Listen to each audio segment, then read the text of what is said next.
What up, homie? It's cracking. We out here. Go past this light, then at the next one, turn right.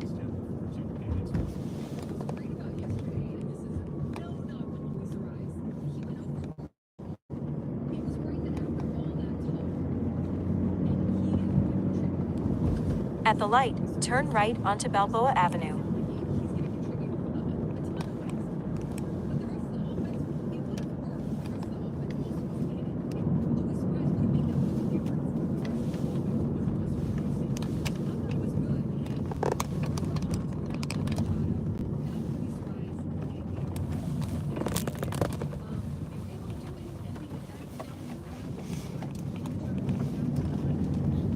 In a quarter mile, to merge onto I-15 South.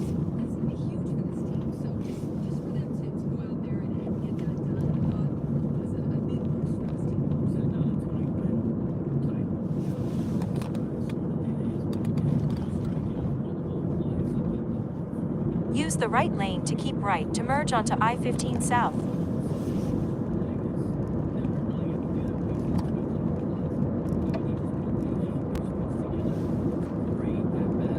Keep right. Yes. My dad actually brought this up last night. I totally agree. He's like, the only difference between Arise and Tony in the box is Tony just looked way more calm in the box than Arise does. Arise looks a little stressed, but I mean, he does his swing's the same, the pitches he looks at are the same, the way he takes the ball the other way just with his hands is the same, and even on nights where he doesn't have a good night statistically, got himself on base on a walk, and he put the ball in play 4 times, in which one of those plays was ended up being on the MLB Network's plays of the night. So it's gonna be fun to watch him play and get some nostalgia. He's not 100% Tony Gwynn, obviously, but he's the closest thing you're ever gonna get to being able to watch him play, especially for kids my age and younger. That caught the tail end of Tony Gwynn's career or never got to watch him play at all. Yeah, there's a mythology that we have. And, I really appreciated hearing Tony Jr. talk about this because he's embraced the comparison. I'm a little uncomfortable with the comparison, except for Tony. Yeah. Well, I mean, the thing is, here's the thing. I watched all of Tony Gwynn's career. I grew up first in Long Beach watching him from afar and then watching him in person from 91 till 2001. So, I mean, I saw all of Tony's career. I saw him as a young player, I saw him as a middle-aged player, I saw him as an aging player. So I don't mythologize him as much because I saw it. And it was that great approach. It was letting the ball travel in the zone. It was slashing the ball, but also ripping a pitch that's down the middle, up the middle, and turning on the inside pitch and sending it down the right field line. It wasn't exclusively the 5.5 hole. That was just a term that he came up with. As a hitter, this is what Tony Gwynn was. Now, when he got older and he met with Ted Williams, and famously they had an off-season conversation where Ted Williams told him he needed to turn on the ball more and pull the ball more. That's when you saw his highest slugging percentage. What up? You saw him in 1997 slug over 500, hit 17 homers and double, 35, 40 doubles. He changed for the better as a hitter as he got older because he continued to refine his craft while keeping his bat speed. And there's no reason to think, by the way, that Luis Arias won't continue to hone his craft as a hitter as he gets older because he is a master craftsman. Master craftsmen improve their tools as they continue. The difference is that Tony Gwynn was a 5-time Gold Glove right fielder who had speed early in his career and therefore was a complete player. He was a complete player, 100%. So that's a major difference. Arise in the box looks very similar to Tony, the way he stands, the way he uses his hands, all that stuff. But overall, I mean, he is, I don't want to use the term never, but he's never going to be able to reach Tony's legacy and what he had accomplished in his baseball career for all the things that Craig just said. The guy's not anywhere close to Tony in the field. And obviously he's not the same on the base paths. His offense, though, if you're going to see a guy that's old school like Tony that has put the ball in play and be able to take it the other way and pull the ball and do all the things that you've seen in Tony Gwynn at bat, he's the closest thing you're ever going to get, especially in this day and age. He truly is. He truly is. There's nobody. It's the same thing I said to my son. And by the way, when I told my son this is the closest player to Tony Gwynn, you know what he did? Gave me a dead-eyed look and just was like, Oh, okay. Because when he tells me about Brawl Stars, I give him that look and say, oh, that's nice. So the new game is doing a thing? Cool. So he's decided now he's going to hate all baseball because I don't like his Brawl Stars. So. Okay. But I digress. But I'm telling you, I would say that to my son. I would say that to any young player. Like, if you want to know, you never get to go back. You never get to experience Tony Gwynn at bat in person. But if you want to know what it was like, it was just like this. Yeah. It was literally just like this. I love, though, what we're talking about with the rise where he obviously the ball didn't drop yesterday, but he still had some really good at-bats. He did what he needed to do. He did what he was supposed to do. And you can see where when a few positions are a little bit different, like that's where he is going to go 4 for 6 many more times, because that's the kind of hitter he is. He knows what he's doing up there. He has an approach and he sticks to it. And no matter what part of the field it is, he's able to send the ball that direction. So going to be a lot of fun to watch that guy. And I feel like that he's always going to give this lineup an opportunity for sure.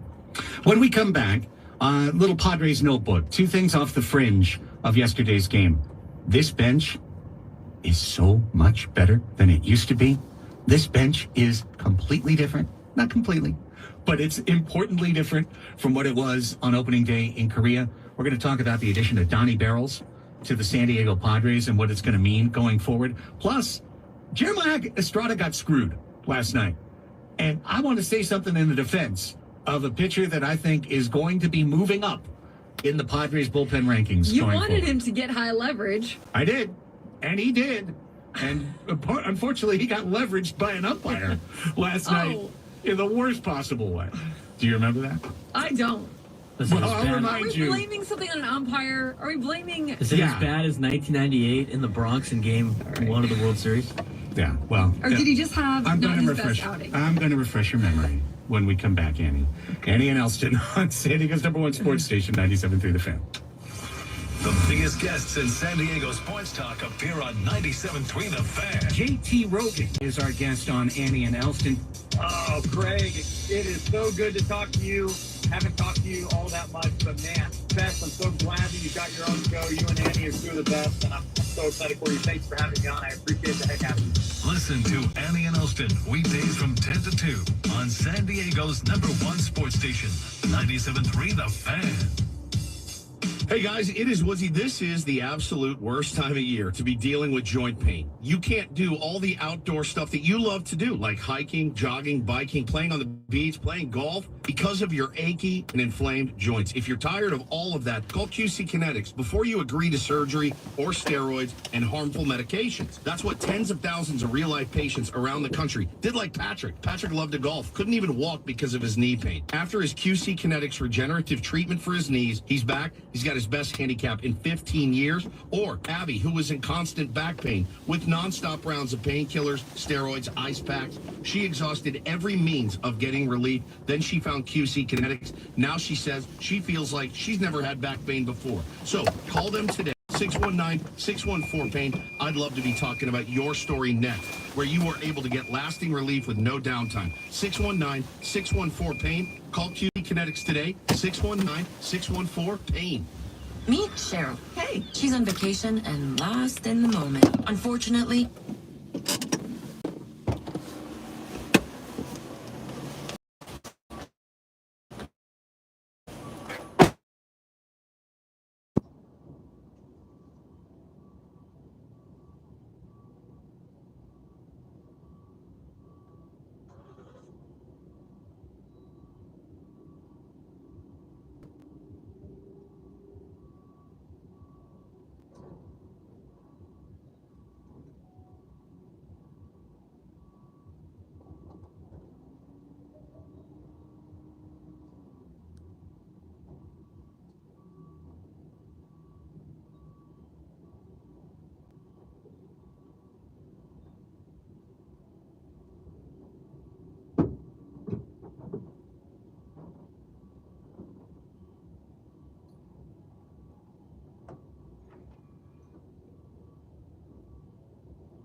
Best hand sanitizer on the market. Look it up. No nasty.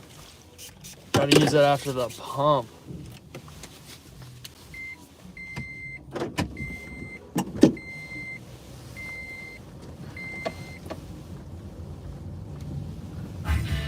Granger, for the ones who get it done. The good folks at Wendy's have a revolutionary new product for you. Introducing the new Orange Dreamsicle Frosty. It's like a time machine that takes you all the way back to now, the year 2024. It's the classic creamy, orangey flavor you remember. Dare I say, it's new-timey. It's the flavor you grew up with, just all grown up. Head over to your local Wendy's establishment and get yours while supplies last. The new Orange Dreamsicle Frosty. Here for the now, for now. Limited time only at participating Wendy's.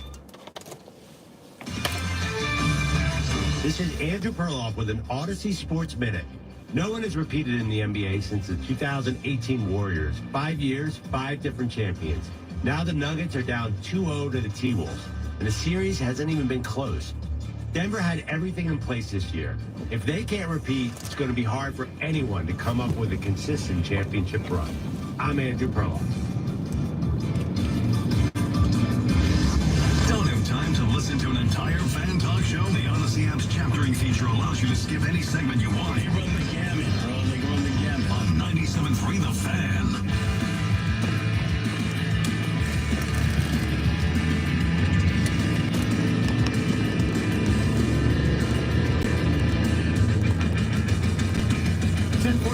On the Fan, welcome back.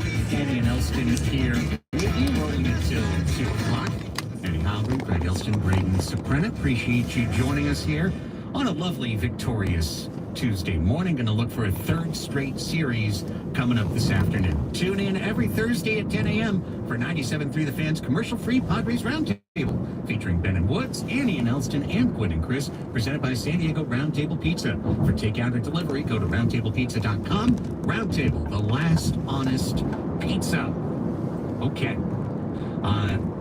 2 marginal additions to the Padres that are going to deliver marginal impact that might help the Padres squeeze out a couple more wins this year.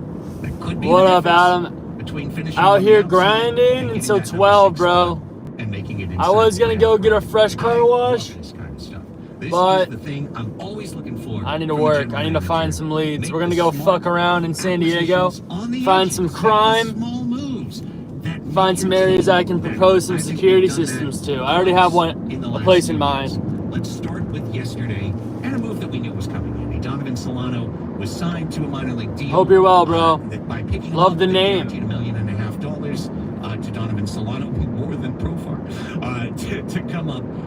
And Donovan Solano joined the bench yesterday, stepped in at third base. He can also play first. He can also play second. He can probably play short in the pinch because he's a player probably required. So all players must at least have the chance to play short. And Donovan Solano stepped right up and showed you immediately the kind of player that he is. Aloha, what is Gucci? For the Padres, a tremendous at bat, 6-7 pitch at bat. Greetings from SD, baby. And then the next 2 times up, line drives up the middle for the Padres to build that 6-run inning. I love watching it too. He is a professional at bat. He's a veteran guy. He did not look phased at all because he's been in the big leagues for quite a while now and he's had success at that level. So he talked a little bit after the game on the broadcast, and you could hear just he was happy to be joining the team. He was happy to be there. The more comfortable he's going to get, even I mean that was his first game with the Padres, you know. So I think that you're going to see a lot of good stuff coming from Donovan Solano. A good pickup by this Padres front office, by AJ Preller in this front office, because again, a guy that we weren't really talking about, but that will at least early on seems like he fits this team. The thing is, he is a right-handed Arias. He is not as gifted with the bat to ball, but he is the kind of guy, instead of hitting 300 every year, he's the kind of guy who hits 280 every year. And he just fits in a set now. I look up and down this lineup. Arias is going to give you a really tough at bat. Jake Cronenworth is going to give you a really tough at bat. Manny, when he's on, gives you a really tough at bat. Profar, whether he's on or off, is going to give you a long, drawn out, extended at bat. Merrill, does the same thing. Kim does the same thing. Solano does the same thing. Camposano does the same thing. This team slashes, controls the zone. You've only got a couple of guys now who are heavy chase players to tease Campy sometimes. There's not too many. Bogarts is the platonic ideal of all of this. Takes pitches, works the whole field, hits doubles and home runs. You've now revamped this roster where just about every single guy has the ability to handle the bat when they come to the plate. Yeah, I agree. I mean, it's nice to see, and I think, again, it's just going to keep improving as they keep working together. And now you've got that four-man bench. And Tyler Wade, who had to start almost every day for the Padres in April, is now your number one utility knife off the bench. He can play outfield, he can play infield, he can pinch run, he can pinch hit, he can pinch bunt.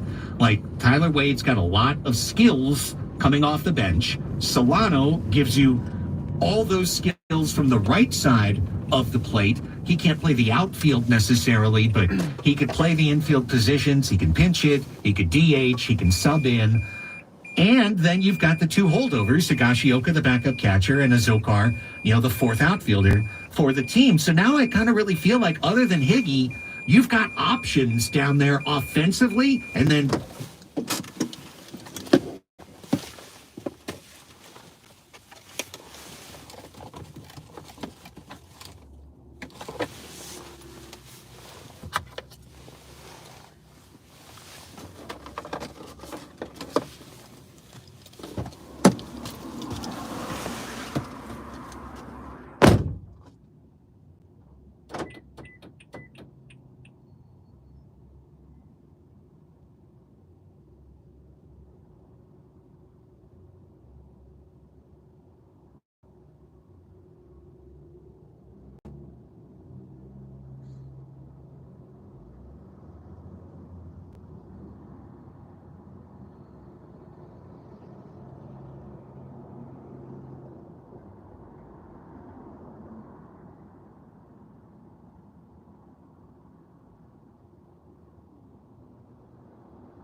Alrighty, success.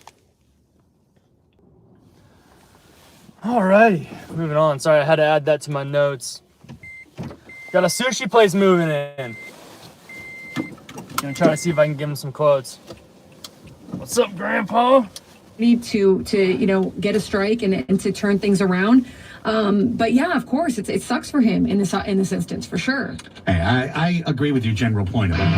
I'm saying in this specific instance, yeah, it stinks. Jeremiah Estrada got screwed. So instead of looking at him like, oh, that was a mistake, I wouldn't do it again, I would 100% roll him out there in the 8th inning again in a similar situation. However, I would not like him to roll in with runners on base. That's one of the things we'll talk about in the second hour and our Padres Deep Talk. We continue forward. It's going to be a fun show, so stay with us. Annie and Elston here on San Diego's #1 sports station. We are 97.3 The Fan. Hey gang, it's your old pal Woodsy. Imagine if you would waking up this time next week and being 100% personal debt-free. That's credit cards, that's car loans, even personal loans that you might have taken out. Loan Pronto's Equity Express line of credit can make that happen for you. Homeowners turning their home's equity into cash almost instantly with Loan Pronto's AI-based system. You can get approval in about 10 minutes with almost no documentation, no appraisal, and no hassle. You could get hundreds of thousands of dollars out of your home, use that money to pay off all of your other loans that you have out there. The average homeowner is saving over $850 a month doing this. Your home's value is up. Use that to wipe out your credit card debt. Get some money for a home improvement project that you've been putting off. Now's the time to do that. Hundreds of thousands of dollars at your fingertips. Approval is just minutes away. So call them today, 619-207-4336. Ask again about their Equity Express line of credit, 619-207-4336, or go to loanpronto.com, 619-207-4336. Equal housing lender, NMLS 1661781, subject to lender approval. Cashback is not available on gas in New Jersey and Wisconsin. Billy, your gas light's on. We need to stop and fill up. No way, Jen. Gas around here is too expensive. We can make it a little further. Billy, listen to your big sister. You don't need to drive all over searching for the lowest gas prices. Do what I do and use Upside. Upside? Do you live under a rock, Billy? Upside is the hottest cashback app out there. It's free to download, and you get real cash back for every gallon of gas you buy. I use it all the time, and I've already made around $200. You can make that kind of cash back just for buying the gas you have to buy anyway? Yes, I'm looking at the Upside app now, and there's a gas station at the next exit offering 25 cents per gallon cash back. Okay, I'm stopping to download Upside and fill up my tank. Download the free Upside app now to earn cash back every time you buy gas. Use promo code KIND to get an extra 25 cents per gallon on your first tank. You can cash out anytime right to your bank, to PayPal, or a gift card for Amazon and other brands. Just download the free Upside app and use promo code KIND for a 25 cents per gallon bonus on your first tank. That's code KIND for a 25 cents per gallon bonus. We all hear the radio ads about the IRS. They tell you to be afraid, to be scared, and they try to frighten you into calling. I'm not here to do that. Tax Relief Advocates is different. TRA is here to tell you that if you owe money to the IRS, whether it's $5,000, $50,000, or $500,000, we have a solution. It doesn't matter if you're sitting in your car, at work, or with your kids. No matter where you are, call now. 800-575-6812. Don't lose hope. TRA can eliminate or reduce what you owe to the IRS. Generous programs are now available that can give you a fresh start.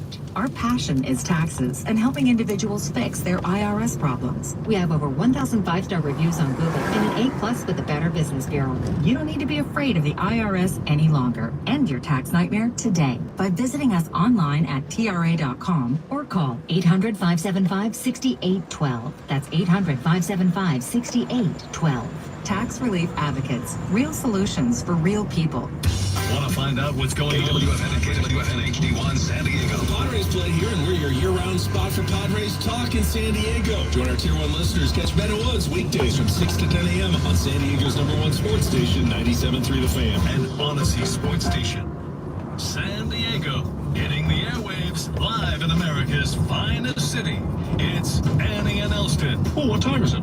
Time to kick it. A fresh local sports talk show about having a good time in the sunshine of San Diego. I've been working so hard, I forgot what it's like to be hardly working. With your hosts, Annie Heilbrunn and Craig Elston. Ooh, doggy, we got a party now. Featuring Braden Supremant.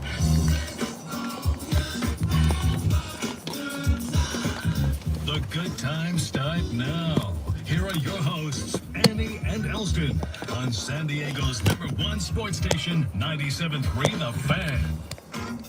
Hour number 2 of the program. Welcome back, everybody. It is Annie and Elston here with you, your new midday hang On the home of Padres baseball, San Diego's #1 sports station, 97.3, The Fan.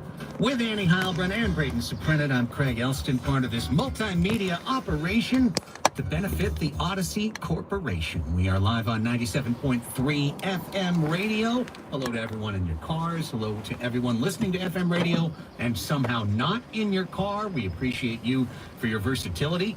Hi to everybody listening on the Odyssey app. We are streaming worldwide on the Odyssey app, AUDACY. Easy to find, easy to use. We are also a podcast, so if you're listening to us in the future, shout out from the past. Happy to have you with us. And last but certainly not least, we are a YouTube TV show. Every day we are streaming live in video with you on the 97.3 The Fan page on YouTube. Find the page, subscribe to it for free. If you're there watching right now, as many of you are, please smash that like button. Help build our algorithmy thing in a positive direction for the show and for the station going forward. However, wherever, whenever, thank you for being a part of Annie and Elston. All right, Annie, hour number 2, deep dive time. Yes. I thought it'd be fun, and we can do this later in the year if it's need be, but to take a look at all the things that had us gnashing our teeth in the off season and see how they're shaking out so far. Plain and simple, very straightforward. Padres gave up on a lot of different players. Over half of their roster essentially is turned over from one year to another. 6 different position players aren't on the team. 5 key pitchers aren't on this team year over year. How's it going? What do you say? Let's find out. Let's look into it. Well, we'll start at the top. Why don't we take care of the toughest thing first? Everyone knew Juan Soto was going to be great this year, right? Mm-hmm. Contract year, 25 years old, heading into what he hopes will be the biggest contract this side of Ohtani. The Padres traded for Juan Soto knowing that 2024 would probably be the best year of his career. Unfortunately, the way things settled out, they wound up being in a spot, kind of stuck in a corner, where trading Juan Soto was the best way to get out of that corner and to field a competitive team in 2024. They did that. The fruits of the Padres trade, are being realized, to be sure, because you've got Michael King in the rotation, and Drew Thorpe was a key part of the...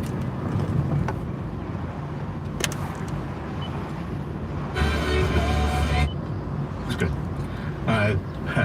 Here's our first review, Annie. No surprise. Juan Soto good. 1.9 B-WAR already in 136 at-bats. That's crazy. It's crazy. Just for comparison, the entire time in 2022 that Juan Soto was with the Padres, which was twice as long as he's been with the Yankees so far, he created 1.8 B-WAR. So in half the time, Soto's created more than he did for the Padres in 2022 for the Yankees in 2024. He's hitting .316. He has 8 homers. He has 28 runs batted in, on-base percentage 421 as usual, slugging percentage 559, OPS plus 179.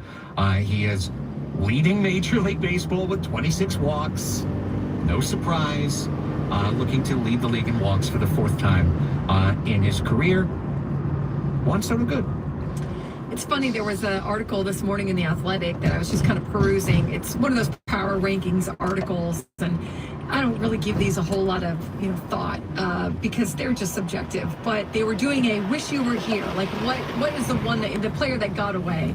And the take in it was, hey, you got a left-handed bat with Arise, but who was even better that you had? Soto, and so they go through it and they talk a little bit about how it was a sensible trade for the Padres. And it was. Look, you got back pitchers that the Padres are hoping that they can count on going forward. Michael King, Johnny Burrito, Randy Vasquez, obviously needing help from him today. So it was a very sensible trade. They had money issues that they needed to get rid of to get these other players. But yeah, it's certainly not lost on anyone, or probably not on Padres fans, that you did have another left-hander that is absolutely raking right now in the major leagues. Yeah. The too long didn't listen version of this segment is the Padres have 2 players that they let go of who are doing great. And everyone else, we're not here to dunk on them, but we're just here to report the facts. All right? Just the facts, ma'am. And so we moved to the second position player that was moved with Juan Soto to New York. And that's Trent Grisham. Trent Grisham, the last 3 years was the Padres' everyday center fielder. He hit consecutively 242, 184, and 198. Now he does not crack the starting lineup for the New York Yankees. He comes off the bench. He's a defensive replacement for Aaron Judge. And he occasionally finds his way to the batter's box, where this season he's 2 for 28. 2 for 28, that's an 0.71 average. He has a 3-14, meaning he's 86% worse than the average major league hitter. Trent Grisham has generated negative 0.4 WAR so far for the New York Yankees. Grisham bad, Merrill better. I would be surprised if he's no longer on that team very soon. I would agree. Yeah, I don't think this. They don't need him anymore. They really don't need him. This one's like a no. Yes, Jackson Merrill is an improvement for sure. If he gets DFA, do the Padres claim him on waivers? No. No. AAA guy? Let him rack up the stats in El Paso. Watching that guy bunt in the 9th inning of Game 5 of the NLCS, that was, at that moment, I said, I never want to watch him hit again. And then we got a whole another year. One of the hard things about Grisham is that he probably should not, I mean, as we're seeing, like, he's not an everyday player, and he was kind of put, needing to be an everyday player in San Diego for a while, and it just wasn't working. His at-bats right now, have you watched any of his at-bats this year? I've seen it, just a couple. I have not. It's almost worse than it was when he was here. It's taking it down the middle is what I've seen. It's the whole usual, let me foul off a couple pitches, let me take the best pitch of the at-bat, and then let me wave at something. And then that's it. 6-pitch strikeout. In the offseason, a lot of folks were excited about the opportunity to re-sign Gary Sanchez, who came last year, about 4 weeks later than this, to the Padres when they were really, really scuffling at catcher, getting absolutely nothing, less than nothing from Austin Nola and Brett Sullivan. And Gary Sanchez turned up and he hit 19 homers in 72 games for the Padres. No diminishing, his impact. However, in doing so, last season, Gary Sanchez hit 218 with an on-base of 290. His slugging was 500, so of course that made him a little bit above average, but he struck out 64 times in 234 at-bats. This year, he signed with Milwaukee. Padres chose not to, give him $7 million. Smart. Sanchez decided to sign with Milwaukee, and he's doing the exact same thing. He's the exact same player. He's hitting 212 compared to 218. His on-base is 281 compared to 292. His slug is 500 compared to 500. He's got 4 homers. He's walked 3 times, and he's punched out 10 times in 52 at-bats. So while Gary Sanchez is going to provide power, he is a subpar defender behind the plate. We'll utilize him at designated hitter, and he'll occasionally run into him, right? Like, he's not a bad player. I'm not dissing or dunking on Gary Sanchez. He's got a place in the big leagues, but he didn't fit on this roster because the move from Sanchez, all or nothing, easily fooled, dominatable by certain pitches, to Campy, who, let's be honest, has an on-base percentage not that much higher than Sanchez, but it's all hits. He's hitting 285 instead of hitting 212. And we saw just last night the difference that could make. Yeah, and Luis Campusano is still growing. He's still learning in the big leagues. He's going to still hopefully improve and learn things and get better. And I feel like we're just starting to see his maturation. So really a big ceiling for him. Roll with your young guy that you don't have to pay a lot of money to, who's 25 years old, that you drafted, developed, put through the system overspending for a veteran catcher that is going to just be who he is. That's why I said last year, did great for us. Thank you very much. Thanks for the memories. Good luck in your endeavors. Another cat. Best way. Exactly. No harm here. Just go. I hope you have success somewhere else. It's just not going to be here. This one is quick. Gary Sanchez replaced Austin Nola. Austin Nola signed with the Brewers on a minor league deal and then was cut in the spring. He then signed on a minor league deal with the Kansas City Royals, where he has appeared in 2 games for a total of 9 at-bats, getting 1 hit in the minor leagues. 1 game in rookie ball and 1 game in AAA. Austin Nola's career is probably over. it's probably done. So long, Austin. Nonetheless, he was on the list. That was a player that the Padres gave up last year. Some of these are going to be kind of pleasant for you. Matt Carpenter was also let go last year. He has appeared part-time for the St. Louis Cardinals, but of late he's been hurt, and he's 3 for 10 on the year with a negative 0.1 WAR. So, Matt Carpenter, so long, see you later, pal. Nothing to worry about. So far, going through the position players that the Padres let go, not too much to worry about. Aside from the generational talent, which we knew was going to be good wherever he went. Correct. But that was a money thing, not anything else. That was a money thing. Oh, by the way, here's another guy that we could have re-signed. Ji-Man Choi is playing for AAA Syracuse for the New York Mets. Did anybody really want to re-sign him? Not really. He just, the poor guy. He hit he's hitting 192 in the minor leagues. Yeah, it's more hits than he had against for us. Yeah, I think we're better off with Donovan Solano. Okay, so those are your hitters that the Padres let go. But we know the real loss was on the mound, right? We're going to find out. I mean, I feel like you'd want Seth Lugo still. After our conversation we had yesterday, yes. Especially when one guy goes down. I mean, I don't know how Walker's doing, but I know Luga's kicking ass. Let's find out how they're all doing. We'll start with the biggest free agent, Blake Snell, till the end of March to sign with the San Francisco Giants. We knew he was going to be in trouble. He has started 3 games for the Giants. They have lost all 3 games. His ERA is 11.57. He's on the injured list. His whip is 1.971. He's given up 18 hits and 5 walks in 11 2/3 innings. I thought in the offseason that was a timing situation where after a certain point, if you didn't sign him, he wasn't going to be very good after a certain point during the offseason, just based on his history of off spring training. You're like, whoever signs this guy is going to be very disappointed, at least in the first year. Well, he's been as bad as anyone could possibly be. Yeah, not going well for Blake. It's the worst he's ever been, right? Correct. He's never been worse than this. Oh, he's a slow starter, da-da-da. Like, no. Well, when you pick up the ball for the first time in spring training, yeah. In most years that are not contract years, you're going to kind of play like that. Now, here's the guy who you'd like to have back. Seth Lugo signed a pretty reasonable 2-year, $30 million deal with the Kansas City Royals, $15 million a year. And all he's done in 7 starts for the Royals, first off, has pitched 45 innings in 7 starts. That's just a shade under 7 innings per start, because 49 would be 7 innings per start. So he's like 6 2/3 per start. 45 innings, 1.60 ERA, 1.02 whip, 31 Ks in 45 innings, but Seth Lugo truly figured it out last year, Annie. He figured out how to be a starting pitcher.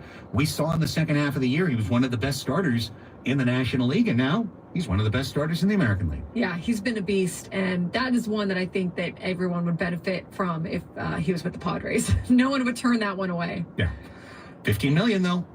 Right now, $15 million would have put them over the apron. I think signing Seth Lugo last year, you knew what you're going to get out of this, right? It was like, we're going to sign this guy to potentially be a starter. If he does really well, we're not going to be able to afford him. And if he doesn't do that well, it's like, all right, well, our plan didn't work out. So he did really well, came to a point where it was like, all right, he played over what we expected. Thanks again for the memories. You're going to be too expensive. Best wishes. We can't afford you anymore. That's why that one makes sense to me. I'd love to have him back, obviously, but he played himself into a contract that the Padres couldn't afford because, remember, they signed him very cheap because they were the only team that was going to give him an opportunity to start. And they kind of made him the starter that he is now. Correct. Now, the other guy who the Padres held an option on was Michael Wacha last year. They could have just pressed a button and re-signed him for 2 years, $32 million, and they didn't. They let Wacha go to the market, where that number proved to be exact on the number because the Royals signed him to 2 years, $32 million. So far, Michael Wacha, 7 starts, 1-4 record, 5.50 ERA, 45 hits allowed in 37 2/3 innings, 4 homers, whip of almost 1.5, 1.460, almost 11 hits per 9 innings allowed.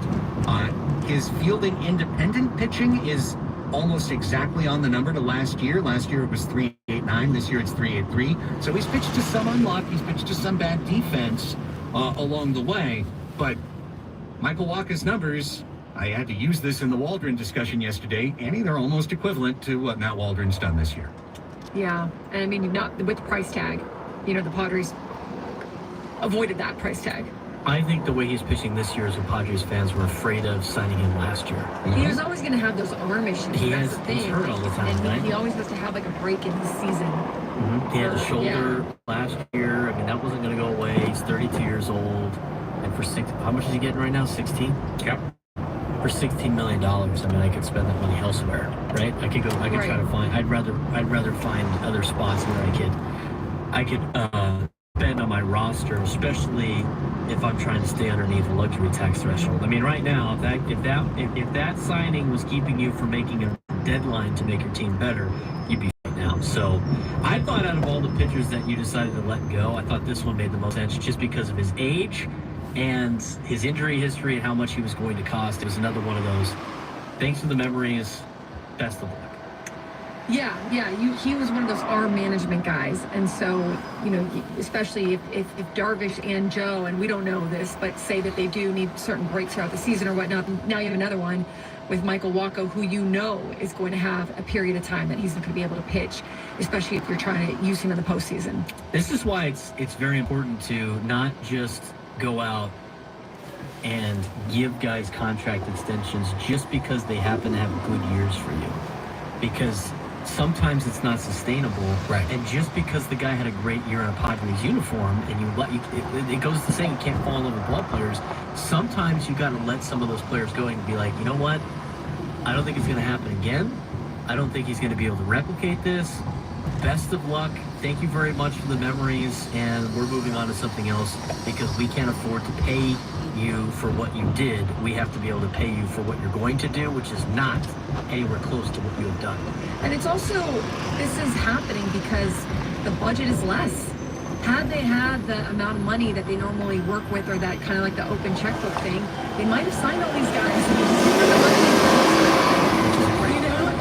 It's like the budget just kind of forced some of these moves. No, it's just which has actually bailed them out on a lot of these moves. Because usually, at least now, we have to see what he did with that season. The general point holds, Annie. You're making an important point.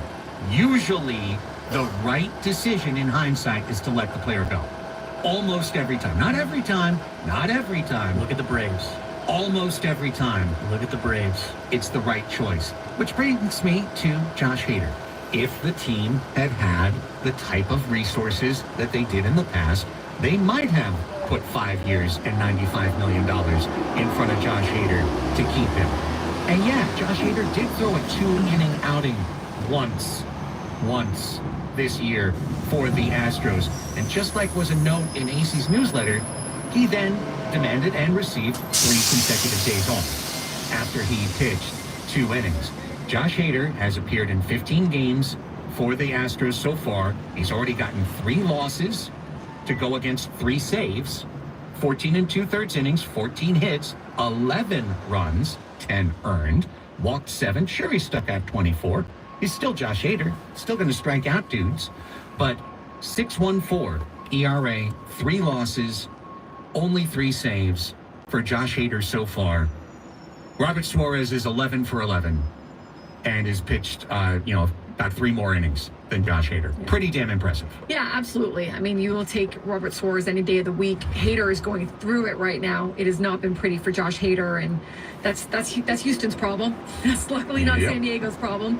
Again, I think, you got to look at it by the end of the year and see, hopefully there's no injuries that come on the way. Hopefully there's no arm shutting down. Hopefully there's not things like that, because we're still in like week 5 or whatever, but certainly to start the season, you are very impressed and happy with what Robert Suarez has been able to do, and the fact that they did promote him as they had planned on to be their closer. But again, Josh Hader would have been very enticing if they were in the same position with the resources that they had, I'm sure. He was a luxury that they couldn't afford at this point in time, and it happens to work out right now that he's not doing very well either.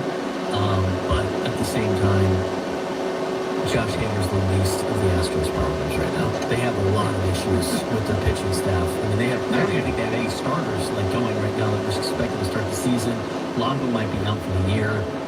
They are a disaster down there in Houston. That's going to be very interesting to see how they climb out. But you've already seen him say, as Annie and I thought, I mean, he's already like, well, I'm open to pitching multiple innings. I'm open to pitching that because he's no longer a mercenary. He got his contract, right? I mean, that's the thing. And here's the, I don't want to take anything away from Robert Suarez because I think this guy has been outstanding this year. But you can't compare him going the extra mile for the Padres under a long-term contract to a mercenary in Josh Hader, who was at the deadline, as a hired gun, who's worried about his contract that he hadn't gotten yet. I think those are apples and oranges comparisons. But I will say, I mean, the benefit of having this guy under contract, Robert Suarez is like, this is it, man. I'm going to go out there and I'm going to go out there to win. And I loved his attitude. I think the way that he has been open to doing those things. I think it's a lot easier when you got guaranteed money and you've got your big contract, especially for a guy that spent most of his time playing internationally before finally getting his major league debut at age 31. But I credit to Robert Suarez. He's like, you know what? My fastball plays and they can't hit it, and I'm just going to go after it. And here's the other thing too. Like, I know he's throwing hard, but he's not like his slider guy. It's going to just put serious damage on his arm. He's just sitting there, I'm throwing fastballs, I'm going to mow you down. He's been a great asset for this Padres team. All right, last on the tour is Nick Martinez, who signed in the offseason with the Cincinnati Reds. He signed pretty early. He also signed, pretty affordably, 1 year, $14 million with a player option for next year. The very same kind of deal that if AJ had unlimited funds, he might have thrown at Nick Martinez to keep him. And he's not doing anything horribly, but Nick Martinez has a 5.1 ERA, 0-2 record. He's shuttling back and forth from the rotation to the bullpen, so it's not like he lost out on a great fifth starter already, even in Cincinnati. He's lost that job. He's the backup starter now. 36 hits in 30 innings. 4 walks against 22 strikeouts. He's still getting ground balls.